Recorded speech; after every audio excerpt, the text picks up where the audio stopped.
Hello, here to do a attempt to repair at 142 Meadow Spring Drive, Columbia, South Carolina. Here for I can't pronounce the first name, but it's SH, last name Simmons. So we've already done a first attempt to repair here on the right slope. Failed attempt. We'll go ahead and show that at the end of the video. Multiple creases. The condition of the shingle is very brittle. Overall failed miserably. So we're gonna go ahead, for the sake of time and sake of the time of the video, we're gonna go ahead and reuse this shingle that we take out and put it back in. What we care mainly about is when we put the shingle in, we're gonna see what happens to the other shingles around it. So let's go ahead and start. We have our standard hammer and we have our snake tool to mitigate the 45-degree threshold. So we're gonna go ahead and start by loosening the shingles, and then we're gonna start by removing the nails after that. So let's go ahead and start. So we have a damaged shingle here. This is one we're gonna go ahead and remove. This 3-tab here. We have a little bit of damage here from a crease from some wind before. We have a wind damage shingle there, but not to worry, we mainly care about what's going on here. So let's go ahead and start.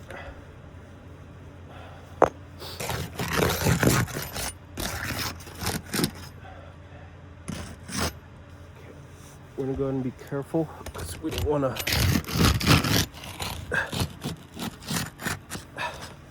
go ahead and put on some gloves because it is cold.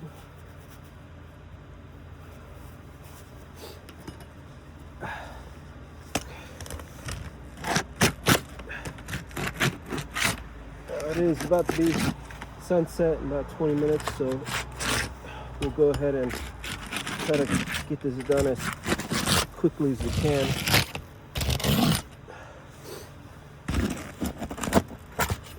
Okay. All right. Since we're running out of daylight, we're going to try to stick to a 45-degree angle again.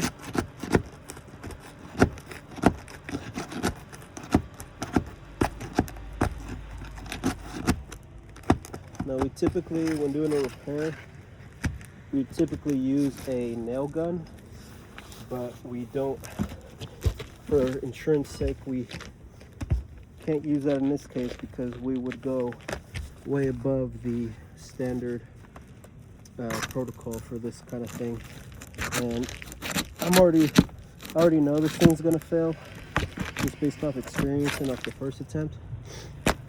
And really just based off the brittleness as well. So it's just, I mean, overall the roof has got a lot of wind damage, and using this snake tool, you'll see the struggle that I'll go through just by trying to remove one shingle, one 3-tab. So imagine trying to do this with 100 shingles. Nobody's going to want to do that because the amount of damage you're going to cause on the surrounding shingles. So, not to worry. We'll get it done. Oh, look at that. Went right through the nail, through the shingle.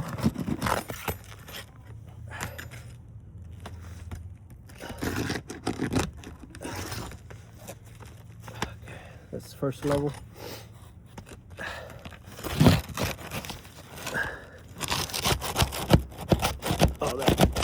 As well, but we'll still try to get them.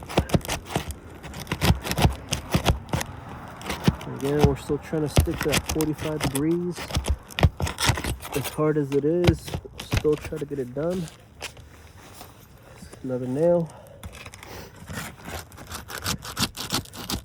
And again, 45 degrees, we should be staying within that to get this done. Now, 45 degrees meaning, you know, this is what that is.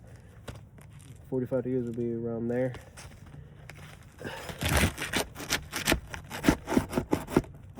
That went right through. So brittle. Such a terrible condition.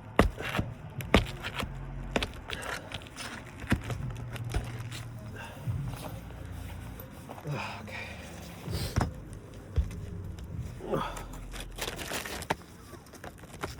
Got one more somewhere around here.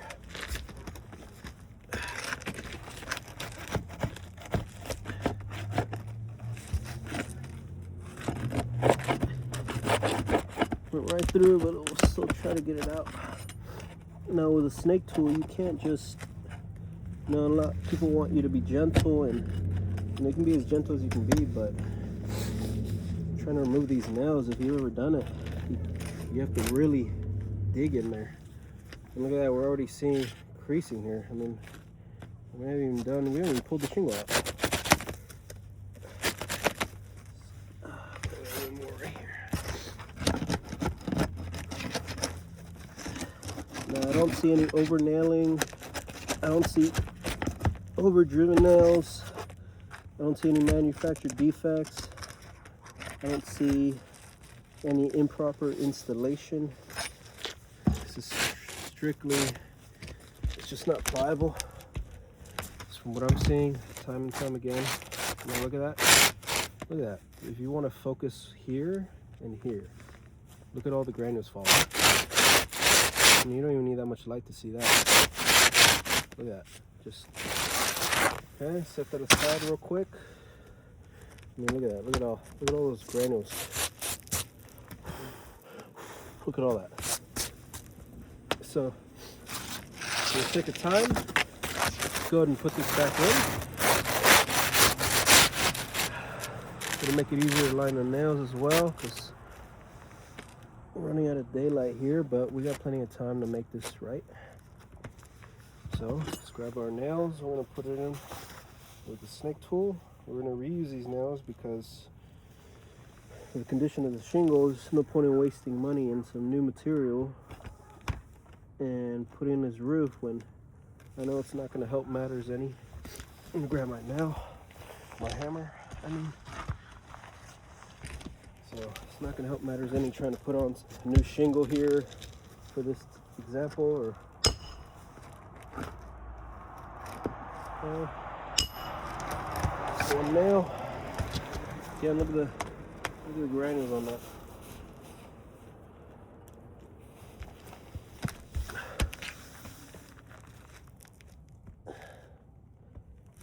Three nails should be fine. For the sake of purpose of this video, we're just really trying to relay the importance of the video. It's not wanting to go in.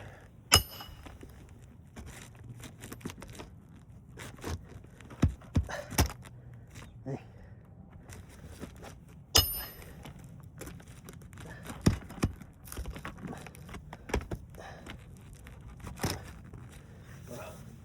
That's just not wanting to go in. Let's try a different hole.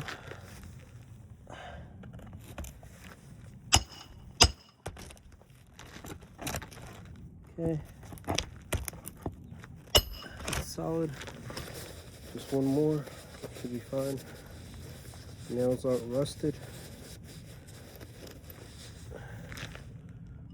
Okay, let's try this one.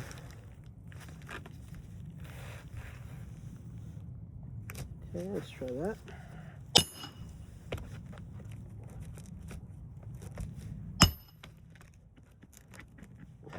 Okay, success. Now, let's go ahead and show the result. Oh yeah, we already have tons of, I mean, it just failed miserably. So let's go ahead and highlight the shingle we put in. Let's go ahead and show that. As you can see, this is the first overview. You can already see clear as day the creasing here. Right here, right here, right here, already starting. Now look at all the granules that fall. Let's focus that. There you go. I mean, look at all that. I mean, look at that, starting there. Look at that crease here. Look at all the granules on that. Look at that. More there. Barely anything. I mean, just not even barely moving it. More there. More there. As you can see, I mean, minimum, this is going to be a staircase issue. at minimum. I mean, installing one shingle, damage the rest above it. It's just going to staircase above. You're going to have to remove that, put in a whole new starter. That's going to fall around to the other damaged shingles. You're going to have to do the same thing here. It's going to follow all up, and then just in the same cycle over and over. And then this is the first attempt to repair that we mentioned in the beginning of the video. Same thing, failed miserably. We went ahead and did it a second time just to be thorough. And again, there's many wind damaged shingles all over the roof. It's just going to staircase right up. And then especially if you have woven valleys, it's just going to connect it all over to the other slopes. And then it's just going to step right over. And even with those valleys, 18 inches to the left, to the right, code, I mean, that's just going to step in to another slope. I mean, overall, is long story short, it's just basically you cannot bring this homeowner back to a precondition loss through an attempt to repair, trying to repair all these shingles. So for the sake of the video and to cut it there, we pretty much showed what we needed to. We hope that we get this video reviewed through the insurance and supplement for a full roof replacement to do right by the homeowner. And thank you again for your time, for your patience, and we pray that this video was very edifying, you know, not just for the viewers but for us as well, because we learn something new every day. Thank you again for your time, and goodbye.